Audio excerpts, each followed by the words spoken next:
Pour les élèves de la première année collège, j'espère que vous allez bien. Dans cette vidéo, on va voir les dangers des courants électriques.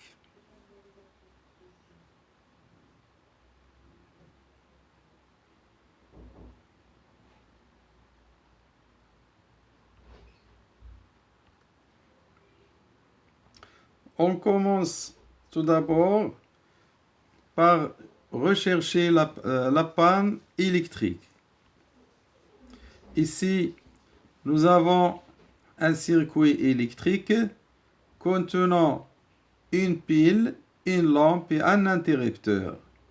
Lorsqu'on ferme l'interrupteur, la lampe ne s'allume pas. Où se trouve la panne? Donc nous avons un problème dans ce circuit, c'est que l'interrupteur est fermé et pourtant cette lampe n'est pas allumée, donc il n'y a pas de courant dans ce circuit. Donc comment on peut détecter la panne? Donc il y a plusieurs situations. Soit la lampe ne marche pas, c'est-à-dire elle est défectueuse, ou bien c'est la pile qui est épuisée, ou bien les fils de connexion qui sont coupés quelque part. Donc on va voir comment résoudre ce problème.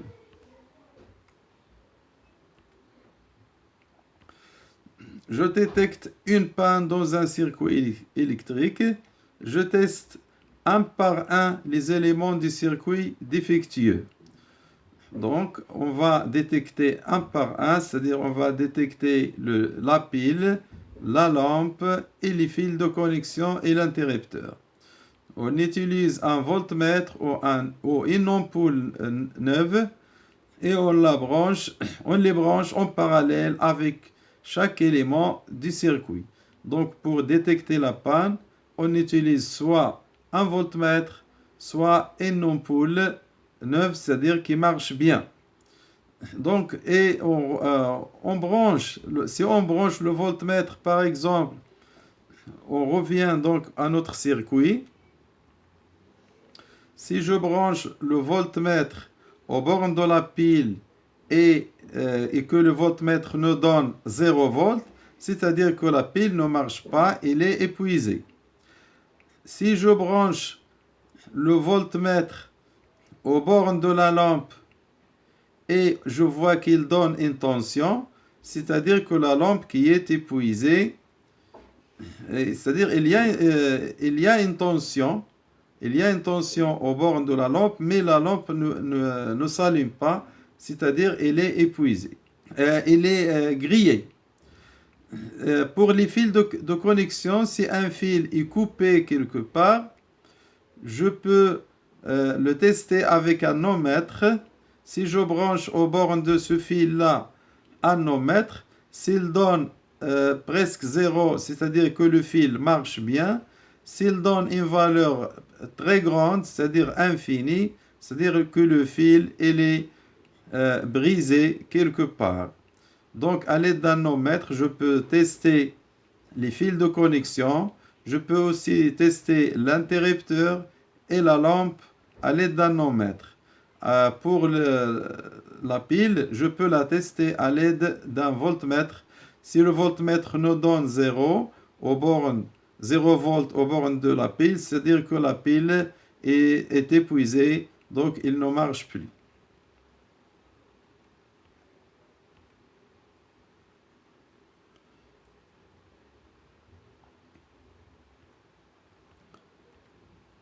On voit ici ce qu'on appelle un court-circuit. Donc, nous avons dans le montage de gauche une pile branchée avec deux lampes L1 et L2 et toutes les deux, elles brillent. Dans le montage de droite, nous avons la même pile et les mêmes lampes, mais on a ajouté ici un fil de connexion aux bornes de la lampe L1. On voit que la lampe L1 s'éteint. Lorsqu'on ajoute ce fil, la lampe L1 s'éteint et la lampe L2 devient plus éclairée, c'est-à-dire l'intensité lumineuse de la lampe L2 devient plus intense, c'est-à-dire que l'intensité du courant dans le circuit a augmenté. Donc, comment on va expliquer ces observations? Le courant qui vient du générateur passe totalement dans ce fil de court-circuit. Donc, le courant passe dans le fil de court-circuit, mais il ne passe pas dans la lampe L1. C'est pourquoi la lampe L1 s'éteint. Mais pourquoi l'éclat de la lampe L2 devient plus fort? Car ce fil de connexion, sa résistance est très faible par comparaison avec la lampe L1. Donc, au départ ici, dans le premier montage à gauche, on a deux résistances dans le circuit. Il y a la résistance de la lampe et la résistance de la lampe L1 et la résistance de la lampe L2. Dans ce circuit, dans lequel on a court-circuité la lampe L1, nous avons ici une seule résistance au courant, c'est la résistance de la lampe L2. Donc la lampe L2, sa résistance donc, est très faible, c'est-à-dire que le courant devient plus intense dans ce circuit. C'est pourquoi on voit l'éclat de la lampe L2 plus fort.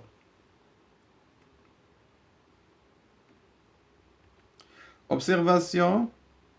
Lorsque le fil de court-circuit est ajouté, L1 s'éteint, l'éclat de L2 devient plus fort. Interprétation. Le courant ne traverse plus la lampe L1, mais passe par le fil de court-circuit. La résistance du fil de court-circuit est très faible, ce qui provoque l'augmentation de l'intensité du courant. Conclusion. Dans un circuit en série, un récepteur court-circuité ne fonctionne plus et les lampes du circuit possèdent un éclat plus fort. Elles risquent de griller. Dans un circuit en dérivation, si on court-circuite la lampe L3, on voit que toutes les lampes s'éteignent. C'est-à-dire que toutes les lampes sont court-circuitées. Donc, pourquoi ces lampes s'éteignent? Car le courant délivré par la pile, il passe totalement dans ce fil de court-circuit. Et les trois lampes ne sont plus traversées par un courant, c'est pourquoi elles s'éteignent.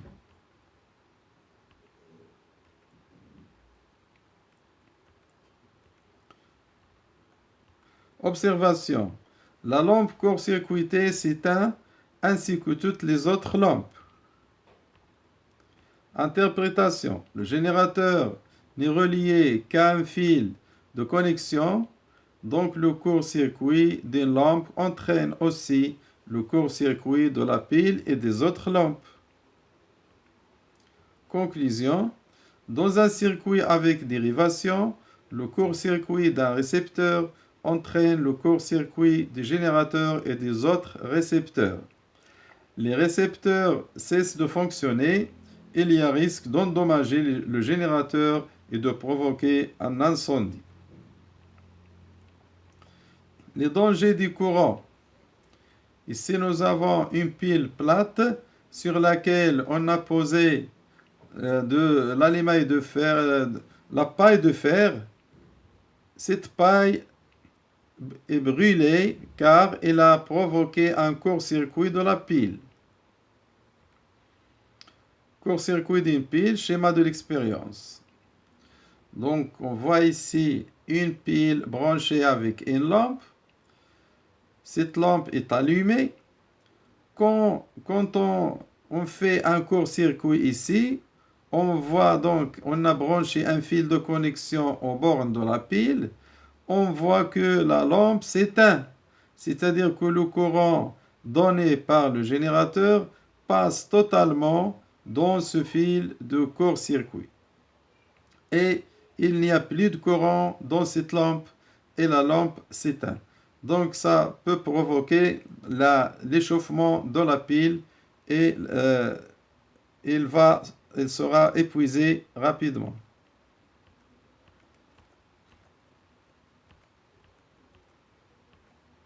Conclusion. En cas de court-circuit d'une pile, il y a un échauffement du circuit et une usure rapide de la pile. En cas de court-circuit du secteur, c'est-à-dire dans une installation domestique, il y a un risque d'incendie.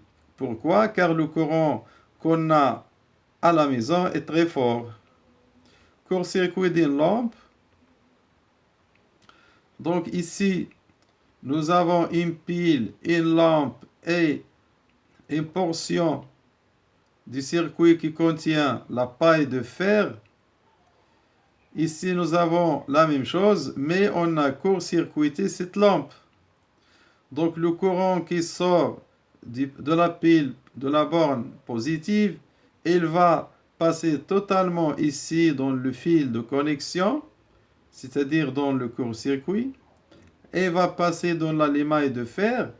Cette paille de fer sera brûlée car le courant est très intense.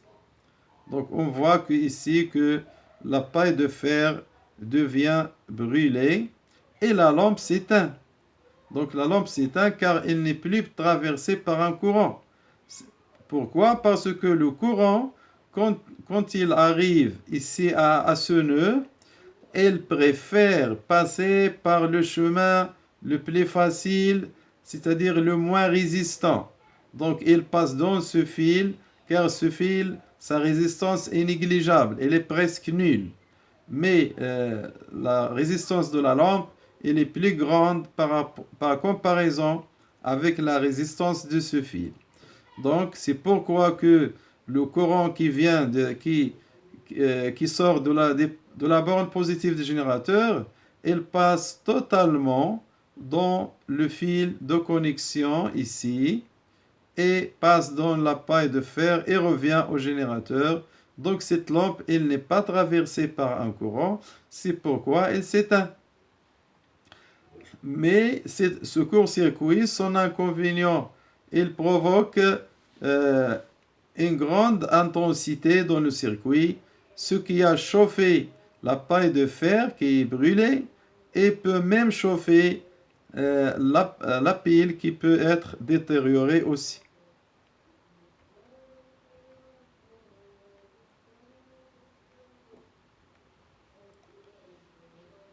Observation, la lampe ne brille plus, la paille de fer brûle. Conclusion. Lorsque le court-circuit se produit, la lampe s'éteint et l'intensité devient plus intense, entraînant l'échauffement des fils de connexion et de la pile. Pour se protéger contre le court-circuit, on utilise un fusible de symbole. Donc ça, c'est le symbole du fusible. C'est un rectangle qui est traversé par une ligne droite. Quel est le rôle? Il y a plusieurs types de fusibles. Voilà ce fusible qu'on utilise dans des appareils électriques. C'est un fusible en verre. Mais à l'intérieur de ce verre, il y a un fil conducteur qui est très fin. Ce fil, lorsqu'il est traversé par un courant très grand, il se brûle et coupe le courant. Donc le rôle de ce fusible, c'est de couper le courant quand il y a une intensité qui est très grande. Ici, on voit aussi des fusibles en plastique qu'on a à la maison. Donc ces fusibles, le rôle de ces fusibles, c'est de couper le courant quand il y a un court-circuit dans la maison. Ça aussi, c'est un fusible.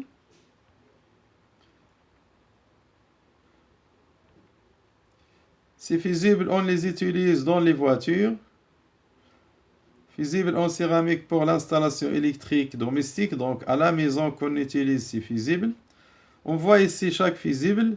Sur chaque fusible, on voit l'intensité maximale que peut supporter ce fusible. Les précautions indispensables. Donc ça, c'est l'installation électrique domestique, c'est-à-dire qu'on a à la maison. On a ici des appareils, un réfrigérant par exemple, une télévision, une machine à laver, et ainsi de suite. Chaque appareil électrique, il est protégé par un fusible. Par exemple, cet appareil, il est protégé par ce fusible sur lequel on envoie 16 ampères, c'est-à-dire lorsque l'intensité dépasse cette valeur, ce fusible sera grillé et va couper le courant sur notre appareil électrique. Et c'est la même chose, on voit la même chose sur ce fusible, celui-là, celui-là. Celui-là, il est écrit 10 ampères. Ici, nous avons 16 ampères. Donc, chaque appareil électrique possède un fusible. Disjoncteur automatique. Donc, ce disjoncteur, on l'utilise à la maison quand il y a un courant qui est très fort, c'est-à-dire un court-circuit. Ce disjoncteur coupe le courant automatiquement.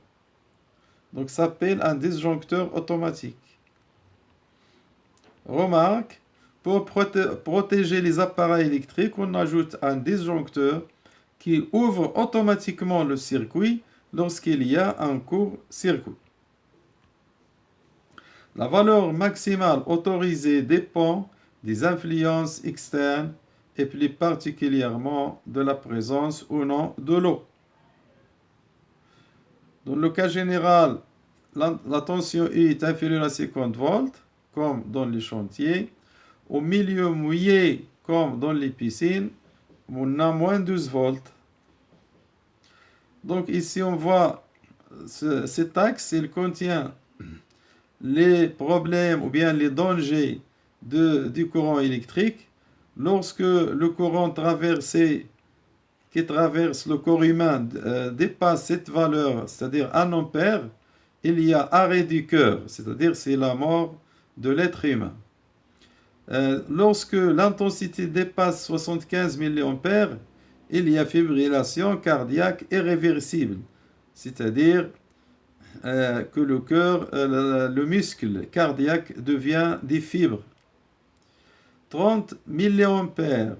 Donc si l'intensité qui traverse notre corps dépasse 30 mA, on aura une paralysie respiratoire, c'est-à-dire on ne peut plus respirer. Lorsque l'intensité dépasse 10 mA dans notre corps, nous sommes dans une contraction musculaire, c'est-à-dire que nos muscles se contractent. Et ici 0,5 mA, c'est un seuil de perception très faible. Donc c'est une sensation très faible qui n'est pas très dangereuse pour nous. Ici on voit l'effet du courant ou bien d'un court-circuit sur un être humain. Ici on voit les dangers qu'il faut éviter.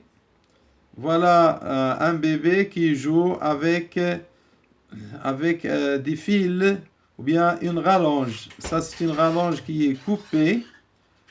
Donc, il faut faire attention pour les enfants. Vous voyez ici un bébé qui joue avec des fils électriques et ça provoque donc des dangers sérieux.